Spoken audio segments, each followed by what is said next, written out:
ಎಂದೂ ಕೊಡಾಕ ಹೋಗ್ಬಾರ್ದು. ಯಾಕಾತ್ ಕೇಳ್ರಿ, ನಮ್ಮ ಮಂದಿ ಪುಣ್ಯಾತ್ಮ ನಮ್ಮ ಹೊಲ ಮನಿ ಎಲ್ಲ ಬರ್ಸ್ಕೊಂಡಾರ, ನಿಮ್ಮದು ಬರ್ಸ್ಕೊತಾರ ಅಂತ ಹೇಳಿ ನಾವು. ಯಾಕಂದ್ರೆ ನಮ್ಮ ಎಂಕಮ್ಮಡಿ ಕ್ಷೇತ್ರದ ಲಕ್ಷ್ಮಣ್ ನಿಮ್ಗೆ ಗೊತ್ತಿಲ್ಲ. ನಂದು ಕ್ಷೇತ್ರ ಅದ ಇಚ್ಚಿಗಿಡದ ಉಮೇಶ್ ಕಟ್ಟಿದ್ರು ಪಾಶಾಪುರ ಸೈಡ್.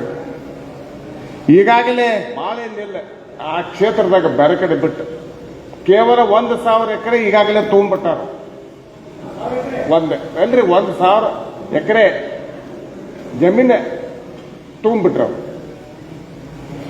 ಪರ್ ಎಕರೆ ಅದೇನು ಹೆಂಗೆ ಕೊಟ್ಟಂಗಾರ, ಅದೇನು ಲೆಕ್ಕ ಪತ್ರ ಇಲ್ಲ ಇಲ್ಲ ನಮ್ಮಲ್ಲಿ.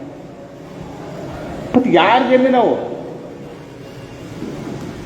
ಅವ್ರ ಸಮಾಜದ ಜನ ಮುಳುಗಡೆ ಆದಂತ ಜನರದ 4 ಎಕರೆ ಏನು ಕೊಟ್ಟಿರ್ತಾರಲ್ಲ ಹಿಡ್ಕಲ್ ಜಲಾಶಯದಿಂದ, ಆ ಜಮೀನುಗಳು ಅವನು ಬರ್ಸ್ಕೊಂಡ್ರೆ ಇನ್ನು ಮುಂದೆ ಬೆನ್ನ ಐತಾರ. ಹಂಗೆ ನೀವು ಮಾಡಬಾರ್ದು. ತೆಗೆದು ಗೋಕಾಕದವ್ರು ಹೇಳಿ ನಮ್ಮಲ್ಲೇ ಆಗ ನಮ್ಮ ಮಂದಿ ಹತ್ತೊತ್ಕೋ ಅದ್ಭುತ ಈಗ ಡಿಸೀಸ್ ಬ್ಯಾಕ್ ನಮ್ಮಲ್ಲಿ ರಮೇಶ್ ಕತ್ತಿ ಅವರು ಇರ್ತಾರೆ. 92 ಓಟ್ ಅದಾವು. ಈಗಾಗಲೇ ನಮ್ಮಲ್ಲಿ 54-55 ತಂದು ಇಟ್ಕೊಂಡೇವು. ಅಲ್ಲಿ ಅದಾವ. ಅಲ್ಲಿ ಫೋನ್ ಮಾಡಿ ಏನು ಹೇಳೋದ, ನಿಮ್ಮ ರೊಕ್ಕ ಎತ್ತಬೇಕು ಹೇಳ್ರಿ, ನಮ್ಮ ಕಡೆ ಬರ್ರಿ. 10 ಲಕ್ಷ 20 ಲಕ್ಷ.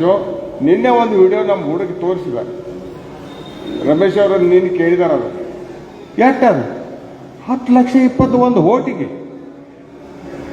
ಏನಿದೆ ಕಟ್ಟಿ ಅಂದ್ರು.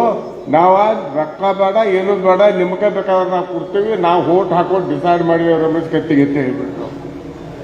ಸರಿ, ಏನು ಲೆಕ್ಕ, ಏನು ನಡೆದ? ಮುಖ್ಯ ತಾಲೂಕು 30 ಮಂದಿನ ಎಲ್ಲ ಗೋವಾಕ್ಕೆ ಹೋಗ್ತಾರ್ರಿ. 30 ಮಂದಿನ ಅದನ್ನ ಹುಡುಗ ಫೋನ್ ಮಾಡಿದ್ದಿ ಇವತ್ತು.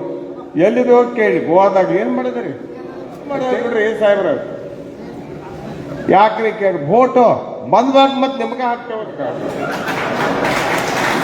ಇವತ್ತ ಮುಂಜಾನೆ ಫೋನ್ ಮಾಡಿದ್ರು. ಅಂದ್ರೆ ಇದು ಯಾಕೆ ಹೇಳಕತ್ತೀನಿ, ಜನರಿಗೆಲ್ಲ ಇಡೀ ಜಿಲ್ಲಾದಾಗ ಇವ್ರಿಗೆಲ್ಲ ಬಣ್ಣ ಗುರುತಾಗೈತಿ. ನೀವು ಮೋಸ ಹೋಗಿ ದಯವಿಟ್ಟು ಮೋಸಕ್ಕೆ ಹೋಗ್ಬಾರ್ದು. ರಾಯಬಾಗದಿಂದ ನಮ್ಮ ಅಮರ್ ಸಿಂಗ್ ಪಾಂಡ್ರಿ ಒಂದು 15-20 ನಮ್ಮ ಸೊಸೈಟಿ ಎಲೆಕ್ಷನ್ ನಡೆಯುತ್ತಾರೆ ಸರ್. 20-30 ನಮ್ಮ ಬಸವಗೌಡರು ಬಂದರು, ಅನ್ನಾಪಗೌಡರು ಬಂದರು, ರಾಜಶೇಖರ್ ಪಾಂಡ್ರಿ ಎಲ್ಲರೂ ಬಂದಿರು. 15-20 ಮಂದಿ ಮರಡಿ ಗುರು ಬಂದಾಗ ರಾಯಬಾಗದ್ರಿ ಎಲೆಕ್ಷನ್ ನಾವು ಮಾಡೋರು ಮಾಡ್ರಿ ಪಾತ ಇದ್ದು. ನಾವೇನು ಹೊರಗಿಂದ ಬೆಂಬಲ ಸೋಸಾರು ಅಷ್ಟೇ.